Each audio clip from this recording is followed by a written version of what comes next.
Okay. Can you tell us your name and how old you are and where you're from? My name is Jessey Finizio. I'm about 3 weeks out from being 30, and I'm originally from New York. Can you describe yourself in 3 words? If I was to describe myself in 3 words, it would be loud, impulsive, and empathetic. Amazing. What made you want to do this today? I wanted to participate in this project because I feel like there is such a need for women to really come together and share the real stories of what's happening behind the scenes.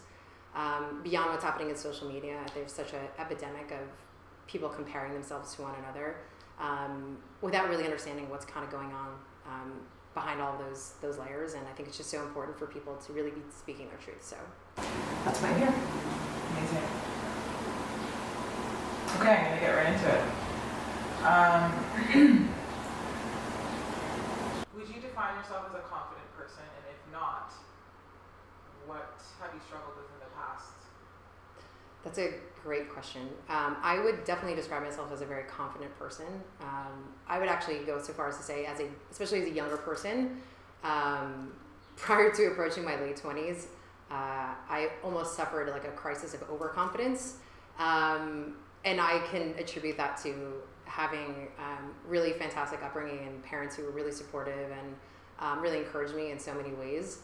But I feel like someone introduced this term to me recently called imposter syndrome, where you have somebody who is achieving success by traditional terms and norms, and yet they actually feel like they're like really duping everybody. And I think it's just a matter of sort of coming into this stage in my life where I'm like, I definitely feel confident in my day to day and what I do, for a living and with my friends. But there's something that I'm just sort of like going through right now where I wouldn't say it's like a lack of confidence, but I'm really sort of questioning the things that have made me confident in the past, and that's something, especially right now, that I'm dealing with, and just trying to figure out and navigate who I really am, what I really want for my life, and what type of people I want around me. Amazing. That's really interesting because I think that it's usually the opposite. Like even the way I asked you the question was me posing it like, that you're not confident.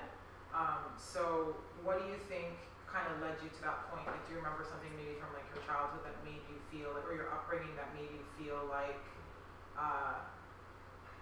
major personality form into being overconfident, as you would describe it? Yeah, I think there's one of the things whenever I meet somebody new, I think one of the first couple of things I ask them is, are your parents still with us? Are they together? Do you have siblings? And if so, where do you fall within that hierarchy? And I'm the youngest of 5 children, which has completely defined my personality in so many different ways. And being the youngest in a family of 5, you have to be loud, you have to have a voice. And because I was so much younger than everybody else, and let's say, for example, we were, my mom was asking what everyone wanted for dinner. I never had my opinion never really mattered. It was always just like what everyone else wanted, and I was just forced to sort of deal with the outcome. And I think like as I've, when I was younger, it just forced me to be like, okay, well, this is what I want, and I'm just going to go and do it, and no matter what aspect of my life that it was. And so, I think that's why it kind of gave me that almost superficial sense of confidence of just being like, I'm just going to do whatever I want. I'm going to do this. I'm going to do that.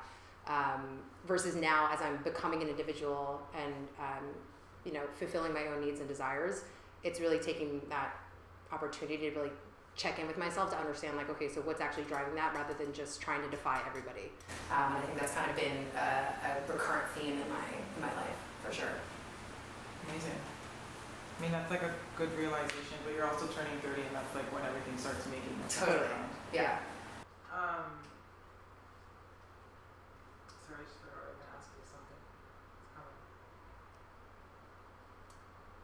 Oh, there it is. Within your job or life, it doesn't matter what kind of area of your life, but has there ever been a time or moment or relationship that you feel like you've been maybe like demeaned by a man? Oh, 100%. Stupid question, right? It's so funny because I in my mind I've really tried to erase this individual because he broke me down in such a terrible way, and I don't want to even give voice to him, but I think the experience that I went through was so important for me to reflect on myself, and is what's allowed me to have a really successful relationship now currently that I'm in. There's so much like terminology that I sort of research and learn about this past relationship. I learned about what gaslighting is, which is a term that typically men will use in. I mean, it can happen in I guess either sex, but traditionally it happens with men toward women, where their sense of self and confidence is so much lower that they trick women into or manipulate women in such a way that it makes them really question themselves. So, for example, a common symptom of this is, you can get into an argument over maybe the smallest difference, and it becomes this gigantic blowout fight that actually ended up making me, and it makes other women literally question their sanity and like, wait, did I actually say that? You're upset at me for saying this thing, but I'm like, I don't remember, that wasn't a part of, I don't remember that happening or saying that. Like, am I crazy? Did I forget that happened? And I was in this relationship for probably about 4 years, and it got to a point where I was literally like, I don't even know who I am anymore. I'm like, I used to be so confident and carefree, and now I question everything. I'm like so upset. I have such like attachment issues, and like that was never the case. And I really felt like I was manipulated in such a drastic way that I literally lost my sense of identity. It's really sad though, because it's the reason that happened is because it's not because of anything that I did, or it's just that I pose a threat to this individual's sense of self. Like that there was such a lack of confidence in this individual that he felt like he had to do that to make himself feel better. And I think I've talked to a lot of my different friends, and I think I probably had a more extreme case of it, but I think there's a lot of women who've experienced that guy at some point in their life, and it's like, wow. It's also I mean, on the far sort of extreme of that, like you can understand how someone gets into a cycle of abuse, like in really drastic cases of domestic abuse or something like that, and you're like, why wouldn't this person leave their spouse or their lover? And it's like, especially as women, we're such caretakers, and we want to put a band-aid on things, and we want to be able to fix things. And so when you see a situation like that, it's like you just keep, and I'm really guilty of this, I'll just keep throwing myself at something and someone, thinking that I can be that solve, and in reality that person's just so beyond the help of another person until they can really address their own challenges and needs. Amazing. Wow. Goddamn answer. How did you finally like get out of that situation? I definitely tried to break up with this individual like a multitude of times, and I was always sort of like coerced back into it, thinking like, oh, like, I'm so sorry, I'm going to change, and things are going to be different this time around. And I just almost to a fault, I'm like loyal to a fault, and so I kept just thinking like, yes, like it's going to work out. And I think also being young, and I started dating this person when I was in my very early 20s, and during really, really formative years, right through basically 26 or so, and trying to figure out who you are, and thinking about like what a real relationship is supposed to be. Because you hear like, if you're married or you're in a long-term relationship, that things are hard, and that you compromise, and it's not always easy. And so I could never really gauge where I was on that spectrum of like the kind of stuff that you have to deal with in order to have a successful relationship. Like my perspective on that was just so off. And it finally just got to a point where I'm like, I'm so sad and empty inside that this can't be. Like, I'm just done. I have nothing else to give. And it took one last blowout fight before it was just completely over. And I think I finally had just reached a point in my life too where I'm like, I want everything to be just new and different, like really wipe the slate clean. So we parted ways. I started a brand new job. I moved into an apartment all by myself. It was really just this year of like forget it. I'm claiming space in my life for myself, and I'm done with everything that has happened in the past. And it was also one of those things, I think, for me. I wouldn't have, I heard the advice of other people, and I was going to have to go through hell, I think, to pull myself out, like, because I'm so self-reliant too that nobody else would really be able to help me in that. I had to just do it for myself. So it really just, I guess, long story short, I had to go down to the lowest of lows to really get myself out of there. But I think it's so amazing how self-reflective you are, because I think a lot of times when you ask people those kind of questions, they're just like, they don't get all of that. And sometimes I think it's like the shittiest relationships that I've been in, I'm like so thankful that they happen. Yeah. It's like I'm such an extreme person, and like I said, like I'm so loyal to a fault. Like I've been, even before that guy, like in high school and whatever, like in college, I've been in relationships with like terrible people. I think it's just my personality. Like I attract a certain kind of person that is, it's almost that same kind of archetype of just being like really confident, like macho, like alpha males. Because I'm like I consider myself an alpha female, so it's like that.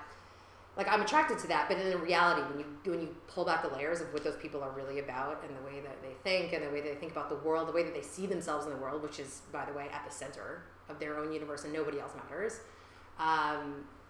You just realize, like, okay, I just need something. Like I can't keep doing this. It's such a bad archetype for me and my personality. And I didn't always used to be very self-reflective. I really just, I think up until that relationship, I kind of just moved through life just doing one thing to the next and not really thinking about it. And I throw myself into a lot of situations without really processing it. And that period of processing happens like months, sometimes years later. But since that point, it's really, I mean, like I said, it really has forced me to just put myself under the microscope and examine who I am and what I want in life. And so, for better or worse, I'm a much healthier, I think, person now than I was. And I don't want to give him credit for that, because it wasn't him, it was me figuring that out. Amazing. So what makes you feel vulnerable? I feel vulnerable when I'm not, I'm at risk of being exposed for not being an expert at something. And I think that's, it's a really hard thing, I think, that I'm dealing with right now, because I think in order to grow, you need to get out of your comfort zone, which means you need to learn new skills, you need to meet new people, but it can be a really scary thing. And I've gotten by for so many years in my life by just being like faking it and figuring it out. And I think that can take you really, really far. It's gotten me, and even still, it's something that I do. And but I think it's also at the same time really being comfortable, because now that I'm approaching 30 and really being into like a real life stage, in terms of like being in a relationship where, this is like the love of my life, and thinking about like what marriage means and what my future is like and what kind of kids I want and how I want to raise them, to being 30 and in the middle of my career, and it's like, okay, am I really an expert at this, and do I really love this, and is there something else that's out there for me? But also, you've been doing this for so long, like how do you make a career change? And thinking about, I don't know, just the relationships I have with my friends and stuff as well, where we're just navigating new pieces and parts of our life, and I think I'm really realizing that I still have just so much to learn in so many ways, and it makes me feel really not nervous, but more anxious about the future, I think, than I have been in the past, because it's just like, again, that crisis of overconfidence of being like, yeah, I got this, and now realizing like, no, I don't got this, like I don't at all. But I'm just learning to be okay with that at this point in my life. What makes you feel sad? What makes me feel sad is when I lose my internal compass. When I, there's definitely those moments where I'm like, yes, I know what I want, I'm going after it. And if an external force just makes me feel otherwise, and it like kind of spins me out of control, I'm like, oh, like what was I really thinking? It makes me question myself, makes me question what I was doing. Or even relationships, like if someone reveals something to me about myself that maybe I just wasn't as aware of, that I thought, and I think I'm a very self-aware person, but it has happened, and where like maybe my boyfriend will call me out for something, and I'm like, oh, that makes me feel terrible, and like am I really, you know, this kind of person, or am I being selfish? And I really I don't think myself as a selfish person, but maybe I had a selfish act, and I think it's just like, it makes me, like, at this point, like, I wouldn't say this 5 years ago, but like right now, like, that's one of those things, just because I am in this place where I'm really just trying to figure everything out. So. What makes you feel really happy on the other hand?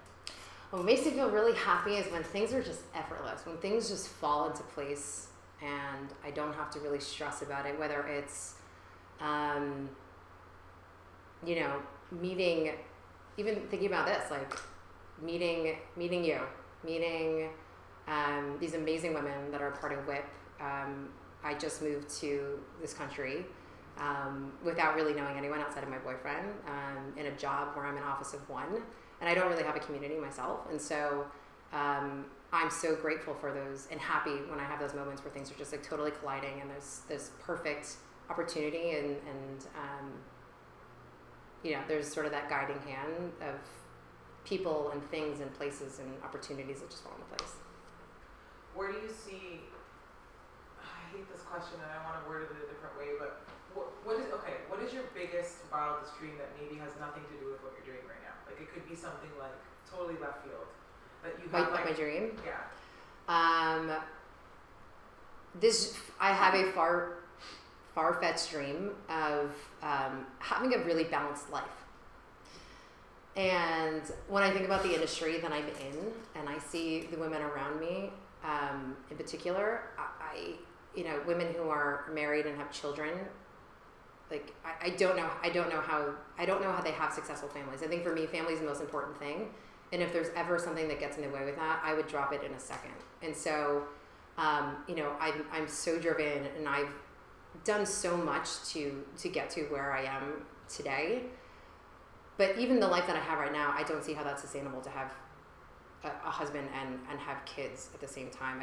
There's not enough time in the day for that. And, you know, I was in a very fortunate situation where my mom, she stayed at home with all of her children. And I think the impact that had, and even my dad too, my dad being around a lot, I think it has such an impact on me and feeling really supported and loved and encouraged.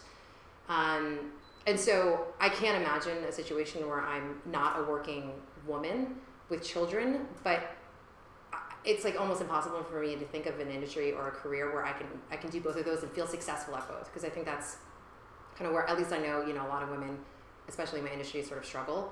So I have this idea because I love food and I really do love children. And I'm going to have to immediately file for some patents and trademarks and stuff after this goes out. But I would love to do something where I can bring my children into my working world in a way that things are very seamless. So I've always had this idea of like opening a cooking studio, where it's women and mothers can bring their children in, and it's an opportunity for you to do meal prep and create fun recipes and have that experience of cooking with your child.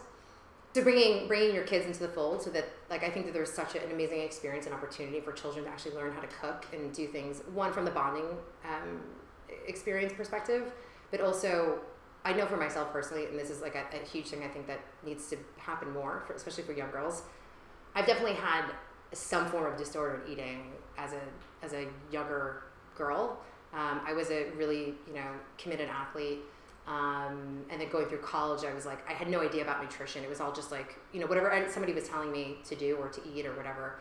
And it wasn't really until I was on my own and not playing competitive sports constantly that I really had to be like, oh, I can't eat 3 cheeseburgers today without gaining, you know, weight, or, you know, like that, just being really comfortable in my body and stuff like that.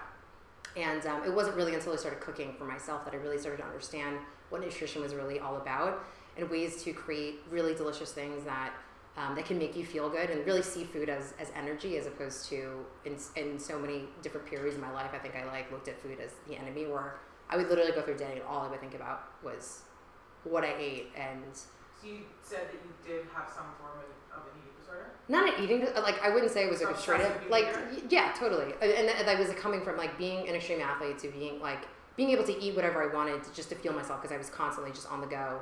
But being young, my mom was taking care of my meals, so I wasn't really thinking about nutrition. And then when I went into college and I stopped playing sports, it really had to force me to like re-examine what food really was for me, and like what my relationship with food was like. Because I totally got into like obsessive areas where I'm like, I'm only gonna have a smoothie today. It was like insane. But it wasn't until I started cooking for myself that I really started to understand that like you really do need to see food as fuel.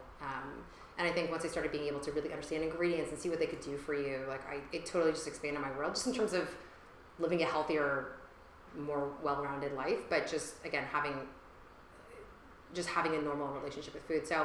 But I think that sort of starts at a really young age. And so what I think about from a business model perspective is like having that opportunity from a very young age to really foster that really healthy relationship with food. Because I think once you start to play with it and understand it, you know ingredients, and you start to see it as in just in a totally different way that I think, unfortunately, that so many women do as they get older. Plus, it would be a great opportunity then to just I could have my kids strapped to my chest while I'm, making a sauce, and and then also again like creating a community for women to sort of have that outlet. So it's so cool. I love it. I think that the important thing is too. It's like I really do believe you can have it all, just not at the same time. Yeah. You can, and there's gonna be things that you're like, that you wanted when you were 25, and that was your all. Yep. That when you're 30, you don't want anymore, but you did have it at some point. Totally. And it's funny because when I was younger, I always used to say to my parents, I was like, I'm going to be the CEO of a company. I'm never getting married. I'm never having kids. And now I'm like, how can I quit my job and figure out how to fit kids in the equation? And it's just it's so funny how your priorities shift and change over time. And it's been sort of like a funny journey in that way. But it just comes back to fundamentals, right? At the end of the day, it's like when I was 15, I was going into high school. It's like I had these ambitions of, doing something drastically different than my family. I don't think I had the respect for my mom of being a stay-at-home mom, at that age, because I was like, well, I'm going to do the opposite. What success means to me is, having a working mom and doing these, or being a working, individual, high-power career and stuff like that. But now I'm like, none of that matters. I just want a happy, healthy family and to feel balanced and sane myself. And it's just a part of, not for everybody, but for me anyway, just a part of getting older and getting back to basics. Totally. That's what it keeps coming back to for me too. Yeah. I'm just going to ask you one more question. I think it would be a nice way to leave it off. It's the question that every interviewer asks, but what would you tell your 11 or 12-year-old self? Just chill. I would tell myself to just chill. Especially when I was younger, I was so go, so impatient. So impatient to grow up. I've always been 10 years older in my head than I ever was. And I remember when I was 15, I can't wait till I'm 30 and I'm gonna be my own boss. I'm gonna make my own decisions and I'm gonna do all this. And it's about being really present and recognizing, taking it day by day, being really grateful for the things you have in this exact moment, because you never know what's going to happen tomorrow. You could lose a loved one. You could lose your job. You could, you never know. Something really crazy can happen. And I think it's just stop thinking and worrying about what's ahead of you and just be happy and take it step by step. Amazing.